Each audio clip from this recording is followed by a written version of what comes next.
ကျွန်တော်ညီလေး Joshua Van ကိုကြည့်လေ Joshua Van ကtraining လာ9နှစ်ကျော်ရှိတယ်6နှစ်ကျော်သူကကမ္ဘာချန်ပီယံရှစ်အခုလို့မယ်နော်သူ့လိုမျိုးကလေးအများကြီးရှင်နော်ရွာမှာအဲ့လိုမျိုးမြန်မာပြည်ရွာတွေသွားဒီမှာအရန်ကျွမ်းကျင်တဲ့ကလေးအများကြီးရှိတယ်အဲ့တော့ကျွန်တော်တိုက်တွန်းချင်တာပြိတ္တတွေတိုက်တွန်းချင်တာစူးစမ်းပါကိုရဲ့စိတ်မှာပါတဲ့ဟာကိုစူးစမ်းပါအဲ့ဒါပြီးအချင်းချင်းနဲ့ချစ်ကြပါလို့ကျွန်တော်တိုက်တွန်းချင်ပါတယ်ဒီကျွန်တော်မြန်မာဖိုက်တာလေးတွေနေတယ်မြန်မာဖိုက်တာလေးနေတယ်ပေါ့နော်ဒီကမ္ဘာလုံးကမ္ဘာချန်ပီယံဖြစ်ဖို့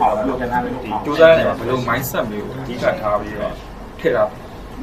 ပညာကိုကောင်းမှုပြီးတော့ fight IQ အပြင်သူရဲ့ knowledge media social media တိတ်မစင်စားနဲ့သူများပြောရရတိတ်မစင်စားနဲ့ကိုယ့်ရဲ့ craft ကိုယ့်ရဲ့ art ကိုစူးစမ်းပါလို့ကျွန်တော်တိုက်တွန်းချင်တော့သူကထေးချင်တယ် fame ဖြစ်ချင်တယ်အဲ့ဒီကြောင့်မလုပ်ပါနဲ့တကယ်ပြောတာကိုယ့်ရဲ့အချစ်နဲ့စူးစမ်းလို့ကျွန်တော်တိုက်တွန်းချင်ပါတယ်โอเคကိုလိုက်ပြီးတော့ဗျာဒီပွဲတွင်းအခြေအနေလေးအနေနဲ့ဒီမင်းနဲ့ချစ်ပါတော့ပေါ်လာနေတဲ့ဒီမှာဒါဒုတိယအချိန်မှာ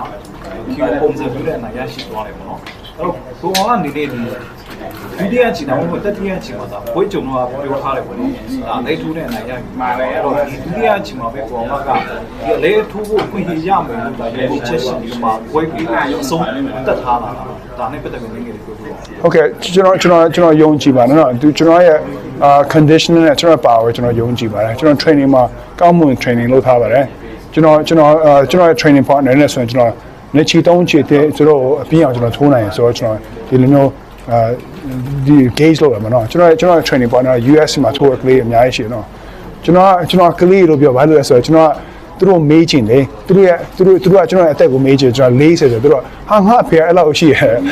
ဒီသူတို့ကျွန်တော်ကလေးလို့ပြောနော်ဒီကလေးနဲ့ US ကကလေးနဲ့ကျွန်တော်ထွန်းရင်ကျွန်တော် gauge လုပ်နေတာဘယ်လောက်ပါသူတို့ရဲ့နေချီတုံးချီသွေးကျွန်တော်တို့နာအောင်ကျွန်တော်ထိုးနိုင်တယ်ကျွန်တော်ပြောရဖြစ်ပါတယ်โอเคကိုအောင်ကဒီကနေ့နိုင်တော့တဲ့အဓိကအကြောင်းရင်းက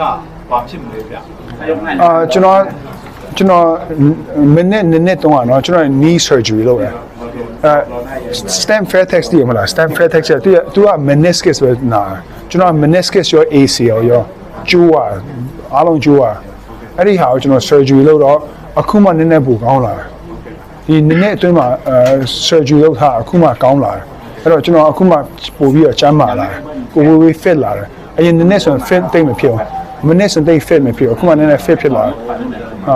ကျွန်တော်အရက်လည်းမတောက်ဆက်လေးတော့ဘာမှမလုပ်ဘူးအဲ့ဒါဆိုရင်ရှောင်းတယ်နော်အဲ့တော့အခုလိုမျိုးကျမ်းမာပြီးတော့ကျွန်တော်ကစားနိုင်တယ်ဒီ game စီဖွဲ့စည်းတဲ့ဒီမှာယူရတော့